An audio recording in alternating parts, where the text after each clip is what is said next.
Bom, pessoal, então o conteúdo dessa semana, a gente vai continuar trabalhando com geradores elétricos, que foi o conteúdo lá da 15ª atividade. Depois até eu gostaria que vocês revisassem um pouco a 15ª atividade. Eu vou colocar aqui a atividade 15, porque foi a atividade que a gente começou a trabalhar com a introdução sobre o que era um gerador elétrico, né? Então, o gerador elétrico, por exemplo, pode ser lá um gerador de uma termoelétrica, pode ser um gerador lá de uma usina eólica, pode ser um gerador, uma turbina geradora lá de uma usina hidrelétrica, né? E a função dele é sempre estar fornecendo uma energia elétrica para o nosso circuito elétrico, né? Então, como ele está fornecendo, gerando uma determinada energia elétrica, significa que ele tem uma tensão, né? Ele está gerando uma tensão naquele circuito elétrico, e essa tensão a gente chama de epsilon. O epsilon é também conhecido como força eletromotriz. Uma força eletromotriz nada mais é do que a tensão que o gerador está gerando, a tensão total que ele está gerando no sistema, tá bom? Então, o epsilon, essa força eletromotriz, é essa tensão que o gerador elétrico está gerando, está fornecendo para o teu circuito elétrico. Tá bom? Antes de escrever a equação do gerador aqui, eu só vou fazer uma análise aqui da pilha, tá? A pilha também pode ser considerada um gerador elétrico. Pode ser considerada, não, ela é também um gerador elétrico, né? Então eu coloquei aqui a estrutura básica de como que é montada uma pilha, né? Essa pilha comum que a gente usa, por exemplo, lá no controle da tua TV, é conhecido como pilha de Leclanché, né? Tá bom? Porque esse cara aqui foi o cara que primeiro, digamos assim, inventou, né, essa estrutura de pilha que a gente chama de pilha seca, né? Porque não tem nenhum líquido interno aqui dentro, são só óxidos e uma placa de zinco. Discutindo um pouco sobre essa estrutura interna aqui, só para que vocês relembrem o que é a equação do gerador. Então, a pilha ela é construída assim com várias pequenas estruturas internas aqui, né? E aqui, ó, eu queria que vocês analisassem bem essa estrutura mais externa aqui, que é uma placa de zinco. Essa placa de zinco aqui, digamos assim, é onde que vai estar sendo gerado os teus elétrons aqui nessa pilha, né? Então, quando a pilha está em funcionamento, o que acontece com esse zinco aqui, ó? O zinco, essa placa mais externa aqui que vocês estão verificando aqui nessa pilha, depois, se vocês quiserem, vocês procuram lá a estrutura interna da pilha, que vocês vão conseguir identificar melhor cada parte do que é essa estrutura. Quando a pilha está funcionando, o que está acontecendo com esse zinco aqui? Ele está sendo submetido a uma oxidação, um processo que a gente chama de processo de oxirredução. Então, esse zinco, que a gente chama de zinco zero, ele está se transformando em zinco 2, né, o Zn2+, aqui, mais 2 elétrons. Tá bom? Que é um processo aqui de oxirredução. Ou seja, quando a pilha está em funcionamento, essa placa de zinco aqui, ela está gerando elétrons. Tá? Estão vendo aqui? Esse aqui é o polo negativo, ó, o terminal negativo, que ele destacou aqui, porque a placa de zinco está em contato com esse terminal. E lá em cima é o terminal positivo. Tá bom? E a pilha, ela é composta por outras estruturas, e essa estrutura aqui de grafite também. Tá? Essa estrutura aqui, na verdade, a função dela é só conduzir os elétrons. Tá? Vocês estão vendo que esse terminal aqui, que é conectado a esse grafite aqui, é o terminal positivo da pilha. Os elétrons têm carga elétrica negativa. Então, o que vai acontecer? Quando o zinco sofre esse processo de oxirredução, ele gera elétrons aqui na placa de zinco, e esses elétrons, eles passam a ser atraídos aqui para essa grafita aqui, né? Tá bom? E daí eles são atraídos para a grafite e vão gerar corrente elétrica lá no teu sistema, né? Então, por exemplo, isso aqui poderia ser o circuito de um controle de TV, né? A pilha está gerando aqui uma determinada diferença de potencial, um fluxo de elétrons, e fornecendo esse circuito, essa diferença de potencial para o circuito externo. Tá bom? eu não vou discutir, por exemplo, qual que é a função dessa pasta aqui de óxido de manganês, porque o principal objetivo, a ideia aqui, é só discutir com vocês o que é uma resistência interna, tá? Então a tensão que essa pilha está gerando aqui, eu vou chamar ela de epsilon, que é também conhecida como força eletromotriz, porque antigamente os caras achavam que era como se fosse uma força assim que está, entre aspas, empurrando os elétrons lá para o teu sistema interno. Ela também é medida em volts, tá bom? Quando o elétron está saindo, o que eu quero destacar para vocês é isso. Quando o elétron está saindo aqui da placa de zinco, ele está passando por essa pasta de manganês e depois ele vai passar por essa grafita aqui. Por esse grafite antes de chegar lá no circuito externo. Tá bom? Significa que o elétron, ele sofre, digamos assim, o elétron até chegar no circuito externo, ele vai ter uma determinada perda. Né? Se eu fosse representar esse sistema aqui para vocês, eu poderia falar assim, a pilha ela está gerando uma determinada diferença de potencial que eu vou chamar de epsilon, e essa diferença de potencial ela está sendo fornecida para o teu circuito externo. O circuito externo é caracterizado aqui, a tensão do circuito externo é caracterizado por uma tensão U. Tá?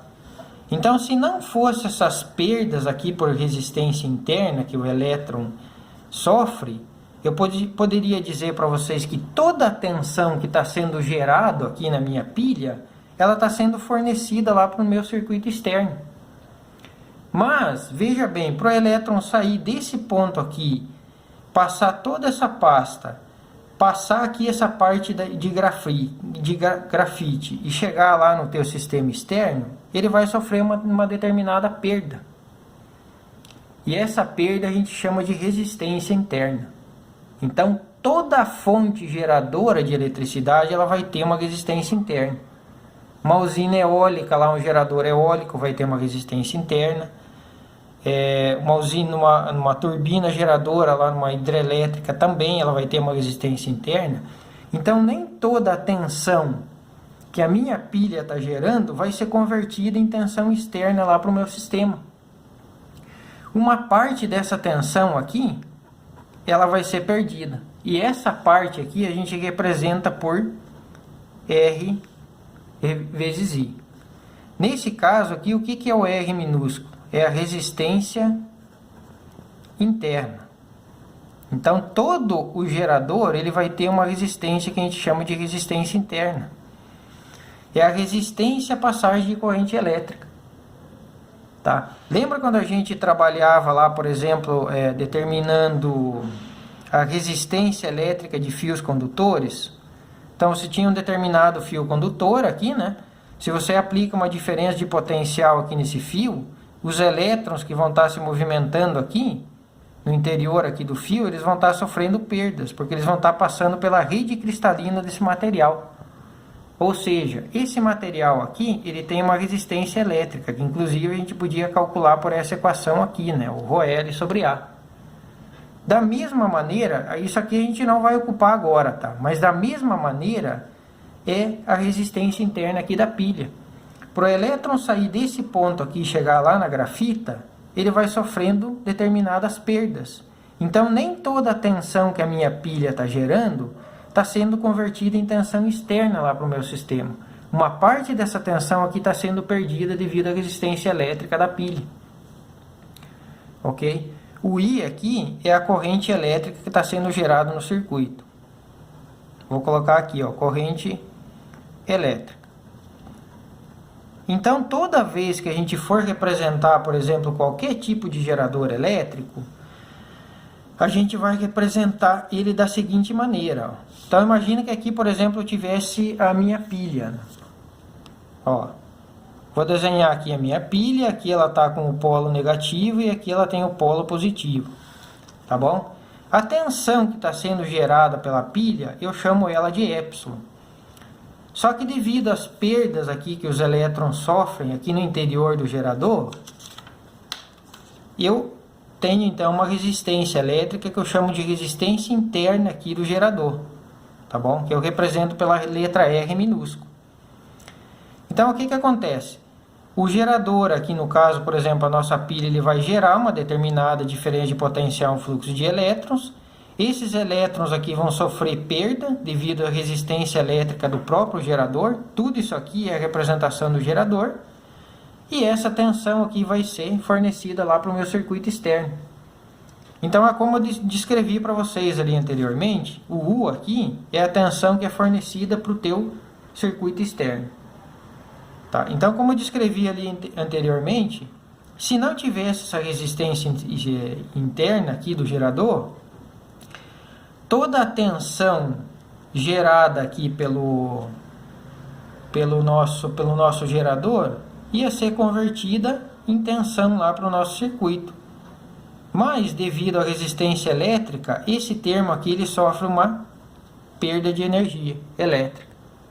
Tá bom? Então, a equação do gerador é escrita da seguinte maneira. U é igual a Epsilon menos RI. O Epsilon aqui é a força eletromotriz, que a fonte de tensão está gerando. O R é a resistência interna, devido a perdas, né, que os elétrons sofrem ali no gerador. No caso aqui, como exemplo, usei a pilha. O I é a corrente elétrica que vai estar fluindo aqui no nosso sistema. E o U é a tensão externa. Tá bom? Para a gente resolver os exercícios, toda vez a gente vai ocupar essa equação aqui. Eu vou fazer um exemplo. Esse exemplo foi o exemplo que vocês resolveram lá na atividade número 15. Ó. Eu vou fazer ele aqui só para que vocês relembrem como que a gente aplica a equação do gerador. Então, essa figura aqui é uma representação do gerador. Esse gerador aqui está gerando 3 volts e tem uma resistência interna, a passagem de corrente elétrica de meio ampere. Tá bom?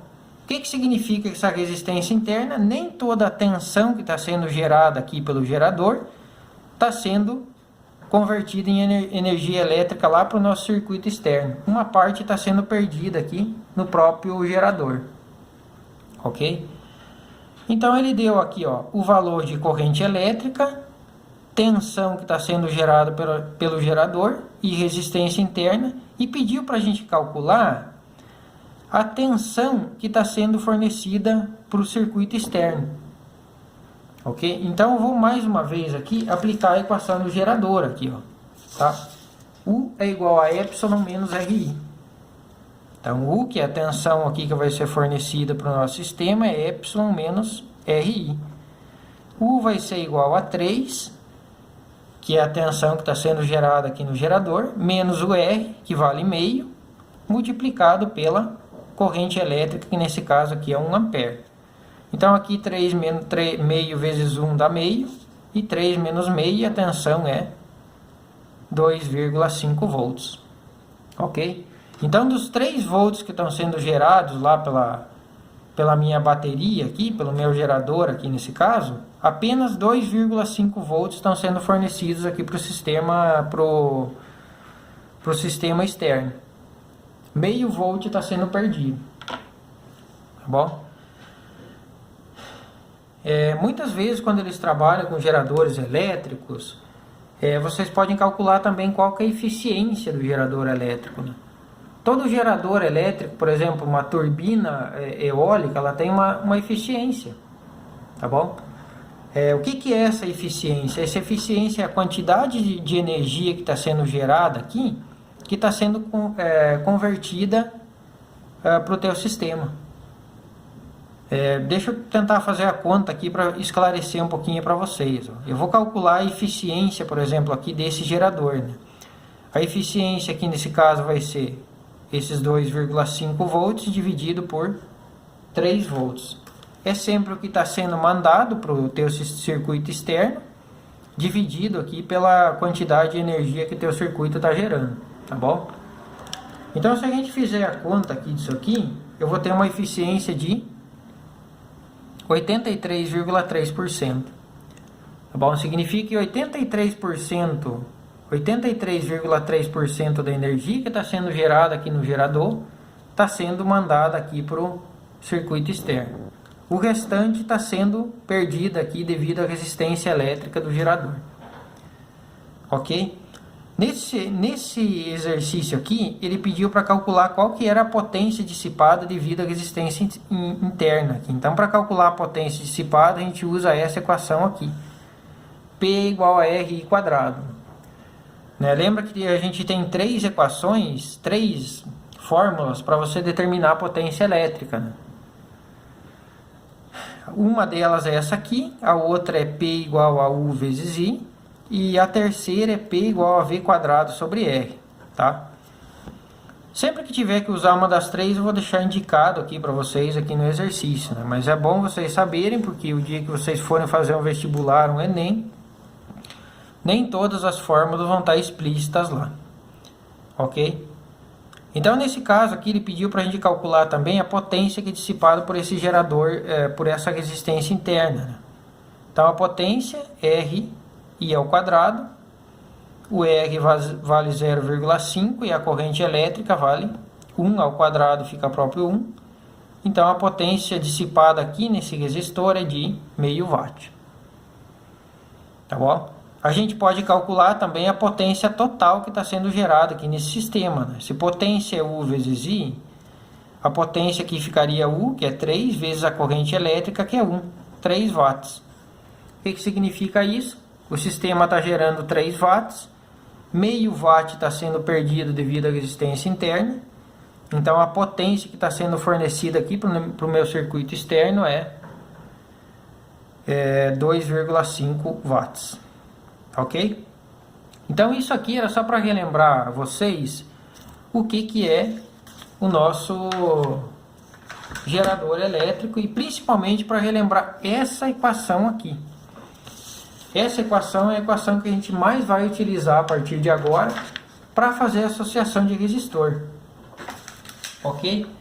Então o que a gente vai começar a fazer agora? Em muitos casos, apenas um gerador não basta para você fornecer energia elétrica suficiente para o teu circuito.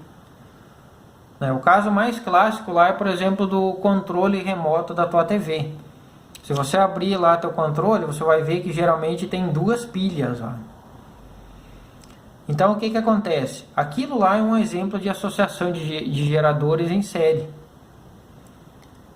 Então na sequência aqui do conteúdo eu vou estar explicando para vocês como que a gente faz uma associação de geradores em série e como que a gente faz uma associação de geradores em paralelo.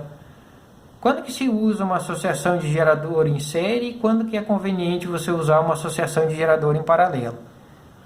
Para isso, conforme eu já destaquei lá na descrição dessa videoaula, a gente vai usar muitas características de associação de resistores. Então, quem aprendeu bem a associação de resistor vai conseguir resolver a associação de geradores aqui tranquilamente, tá bom? Essa era a primeira parte.